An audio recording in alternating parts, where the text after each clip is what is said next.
Gas vote, હમણાં recently જ આ જ એક જ વીકમાં મને 7 મેન્સની ઇન્ક્વાયરી હતી આ બિઝનેસમાં કનેક્ટ થવા માટે. પણ એ બધાનો એક જ ફિયર હતો કે અમે મોસ્ટ ઓફ ધ ટાઈમ બધા સોશિયલ મીડિયા ઉપર આ બિઝનેસને પ્રમોટ કરવા માટે મોસ્ટ ઓફ ધ ટાઈમ લેડીઝને જોઈએ છે. તો અમને એવું હતું કે અમારાથી કદાચ આ વુમન્સ માટે જ છે આ બિઝનેસ, અમારા માટે નથી. સો એ બધા જ ડેડ્સ છે, વર્કિંગ ડેડ છે, અને એ લોકોને સેકન્ડ ઇન્કમ સ્ટ્રીમ એમની જનરેટ કરવી છે, પણ એમને બહાર જઈ અને બીજી પાર્ટ ટાઈમ જોબ નથી કરવી, કોઈના માટે વર્ક નથી કરવું. સો હી વોઝ ઓલમોસ્ટ લાઈક જે બધા 7 માણસ જોડે મેં વાત કરી એ બધા જ લોકોનો એક જ એ હતું કે men's can do this business or not.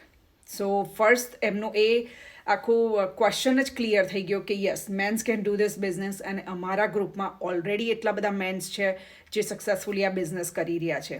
સો તમે પણ જો વોચ કરતા હોય સાઇડ ફેન્સમાં એ લોકોની જેમ જ કે એ લોકોએ કેટલા ઓલમોસ્ટ 6-7 મંથથી મને વોચ કરી રહ્યા હતા, અને હવે એમણે ડિસાઇડ કર્યું છે કે no, let me ask a question કે men's can do this business or not.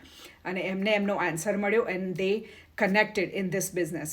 So if you are still watching and if you are still thinking કે મારાથી આ બિઝનેસ થાય કે નહીં, definitely you can do this business. અને ઘરે બેઠા બેઠા તમારી ફેમિલીના સાથે ટાઈમ આપતા instead of just going out અને બીજી પાર્ટ ટાઈમ જોબ શોધવા કરતાં તમે 2 કલાક ઘરેથી જ બેસી અને આ બિઝનેસ કરી શકો છો અને પેસિવ ઇન્કમ બનાવી શકો છો. સો if you are just watching, rich out to me, registration કરો મારા વેબસાઇટ ઉપર તમારા નામ અને ઈમેલ સાથે, અને હું તમને 90 મિનિટનો વેબિનાર જોવા માટે મોકલીશ. દેન ડિસાઇડ કે તમારી માટે છે કે નહીં. So why work for someone else part time outside બીજી જોબમાં કે જે તમારો ફેમિલી ટાઈમ છે, જે તમે ટ્રેડ કરો છો એની માટે, just a small amount of paycheck. Instead of that, this is the better way. So reach out to me, register કરો, અને then I will see you inside.